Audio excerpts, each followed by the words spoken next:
knows the teachings of Christ and the teachings of the Bible. And I believe that is why he's here, to seek for your intercession, seek for your intercessory prayer, and seek for your intervention and your blessings and your prayers. And when he gets out there, once he has those blessings, even when he doesn't speak, the people will hear him. Even when he doesn't campaign, the people will vote for him. Even when he doesn't move about, the people will embrace him. And that is why he's here.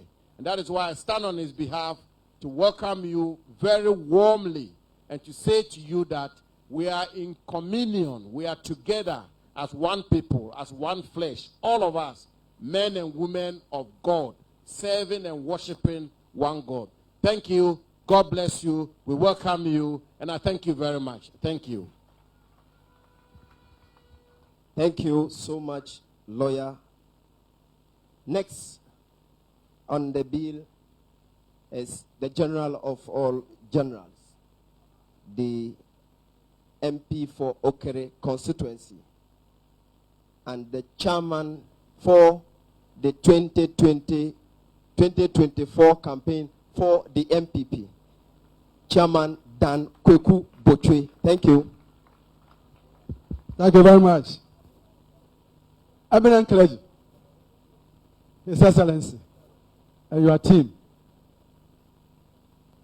men and women of God, we thank you very much for your patience and for waiting for our leader. Even though we have been surrounded by many people, I think we should sing a song before we start. I was conferring with my pastor. Unto the Lord be the glory, great things he has done. Unto the Lord be the glory, great things he has done. Great things he has done. Greater things he will do. Unto the Lord be the glory. Great things he has done. Thank you very much. Thank you very much. Distinguished men and women of God, we thank you once again. Our leader started his tour from Eastern region. I'm sure you have followed it from the media. We've been to Western, North, Ahafo, Bono East. We're in Northeast. And he has insisted with a strong faith in God that without God, we cannot do much. When we say it is possible because of God. And we always do emphasis. You see, we are politicians. And politicians, at times when you are talking, people think all that you are doing because of votes. But please, in the presence of men and women of God, this is something we believe in. Because that's the foundation of our party. And our leader believes it. That just as the MP for Damango said, that communion of our faith and in the spirit, we shall agree and we shall ask for your prayers and for your counsel and for your direction for this campaign. Because whatever we seek to do, by God's grace, to govern, is to take care of the welfare of the flock of which God has also put you in charge. We know that you don't only deal with the spiritual needs of your flock. I'm sure just as at times we pay school fees, you also, I'm sure your members come to you and you pay school fees. When members are ill and they are in hospital, you help pay some of their hospital bills. So we have a common objective. But when we talk about our work together and the whole principle of democratic governance, we know, and you know it better, you are the theologians, we know the foundations of democracy, democratic practice, representative governance, where people are taken to take care of people, God's children, we say the foundation is in the scriptures. In Exodus chapter 18, when Jethro, the father-in-law of Moses, visited him, after they have crossed the Red Sea, and he was counseling the people, he said, hey, Moses, what is it that you are doing? You cannot take care of all the people. Find people. And he said, able people. People who fear God. People who love the truth. People who hate covetousness. Put them in charge of 50, 100, 1,000. And when it is beyond them, then they will come back to you. This is what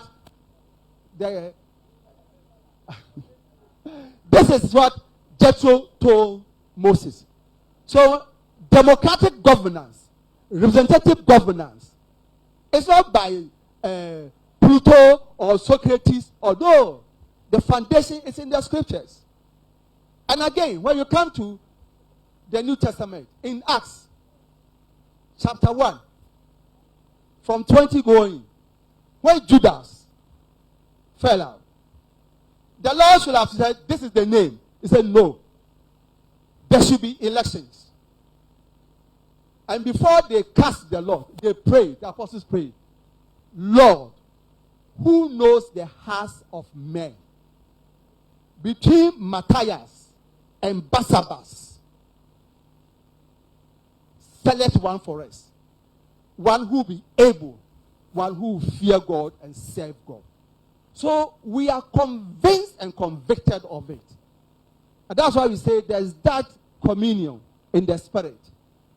That what we seek to do is not just politics arranged by some philosophers. It has a foundation. Even to select one person to replace Judas, there was election. There was a ballot box. And they cast lot. But they prayed before and said, Lord, who knows the innermost hearts of men? And that's the prayer we seek from you.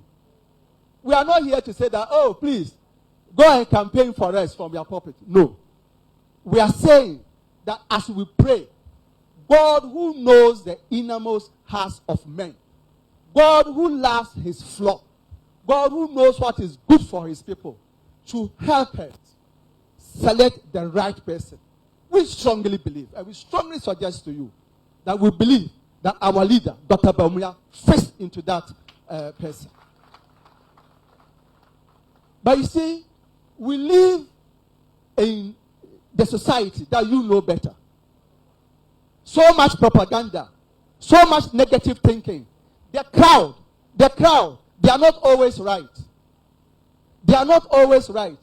In all the Gospels, when it came to the point that Pilate said, shall I release Jesus to you or Barabbas to you? What did they say? What did they say? They wanted who? Barabbas. The robber. The armed robber. The thief. They prefer him to Jesus. So the crowd, they are not always right. That is where the counsel, the discernment of the men and women of God is important. That you can guide our people. So much propaganda. It's not about religion alone. It's not about tribe alone. We are looking for competence. Who can God use to save his people? Politics is pursuing policies and programs that will go to improve upon the conditions of life of the people. And we are saying, who can God use? We can't limit God. At any point in time, God can decide to use anybody to save and help his people. That is the God we serve. In Numbers 22, you know it better. In Numbers 22, you know it better. When Balaam was sitting on the ass, the horse, or the donkey, Balaam did not see the man of God standing in the way. it was the animal, the ass, who saw the angel of the Lord. And God made it possible for the animal, the ass, to speak to his master, to the master. That is God. Can we limit God? When it becomes necessary, he can even use an ass. In 1 Samuel 14:6, Jonathan, facing the Philistines, asked his armor bearer, who can restrain God for saving with few or many? You can't limit God. At any point in God, anybody who fears God and believes that his life is shaped by God and is prepared to fit into the will of God, to be of service to his people, that person, God will use that person. And so we cannot allow any negative propaganda to determine. No, we serve a living God who will determine at any point in time the person prepared, who has a good heart, who has good program. All wisdom is from God. Who has good ideas and who loves his people and has demonstrated it and is prepared to continue to commune with men and women of God. This assembly is not just for now. Our leader has directed that is something that by God's will and your prayers he is elected. He will continuously, regularly seek this communion and this fellowship with the men and women of God. It's going to be a regular practice of his government. And that is why we are here. We thank you again for your prayers and your patience. And at this juncture, that will invite the humble but firm, humble but forthright person God has endowed with so much knowledge, so much ideas, and is prepared to submit to the will of God to be of service to his people. Dr. Bawumia, to speak to us.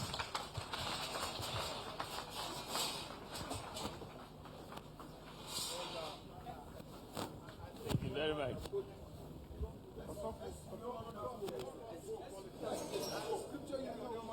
Thank you very much, my campaign chairman. And if he was not into politics, he would have been a priest like all of you here. Thank you so much. Eminent clergy, my good friend, Bishop Peter Paul, the ministers of state and members of parliament, our national executives, our CEOs, my campaign team, distinguished ladies and gentlemen, men and women of God, I greet all of you. Good afternoon. It is really a pleasure, an honor, and a privilege to have the opportunity to talk to you this afternoon. I come before you as the presidential candidate and leader of the New Patriotic Party for the 2024 elections. I was elected as presidential candidate for the party in November of last year, 2023. And I have just begun my campaign tour. As my campaign chairman has told you, I've been to the Eastern region, Western region, Western North. I've been to Ahafo-Bono and Bono East, Northeast, and today I'm in Savannah. And I have one clear understanding, and that is that it is only God who selects leaders. It is not men. It's only God who selects leaders. The good Bible says that unless the Lord builds the house, they will labor in vain, those that build it. And so that has always been a guiding principle. Because if you look at it, when I was contesting to become flag bearer and leader of the party, many people said it wasn't going to happen.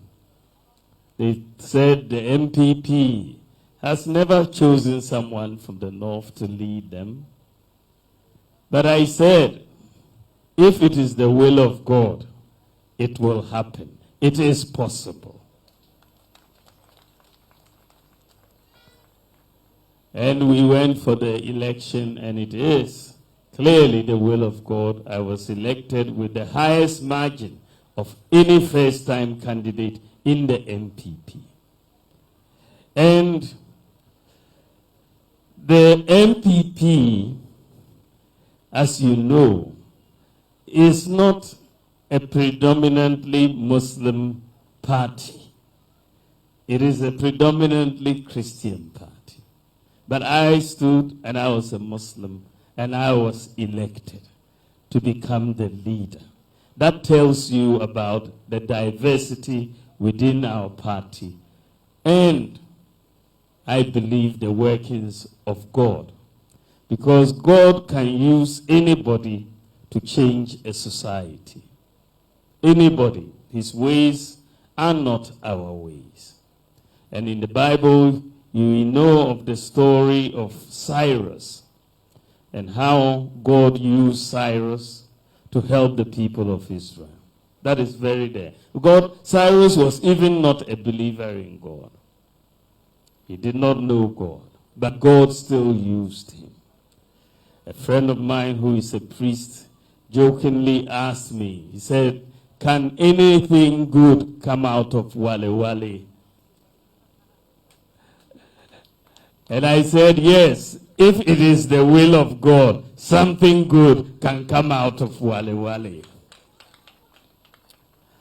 And so this is the nature of my story. I was born into a family, very good family, loving family. My father, at the time my father was marrying my mother was a Christian at the time. So she had to convert to marry my father. She was one of those who were sent to Wesley girls in those early days. And my father as a whole had 17 surviving children. We are 17. But what is interesting about our family, he wasn't joking, right? 17 children, a football team with reserves.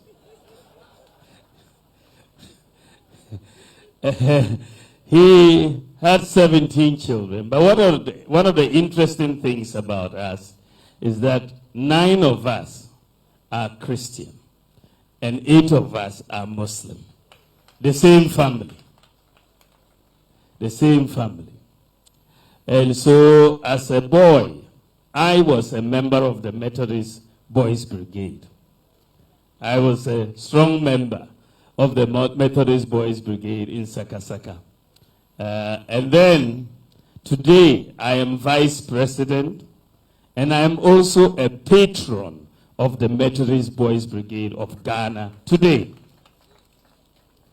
So, we are a very blessed country. Our country, Ghana, I believe, is very blessed.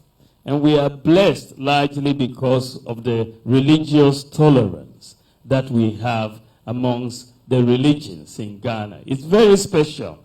Most of the time, we take it for granted. But in fact, that type of tolerance and acceptance of each other is unique to us. It is, for me, the heart of the peace that we enjoy in Ghana. Ghana is the most peaceful country in West Africa and one of the most peaceful countries in Africa.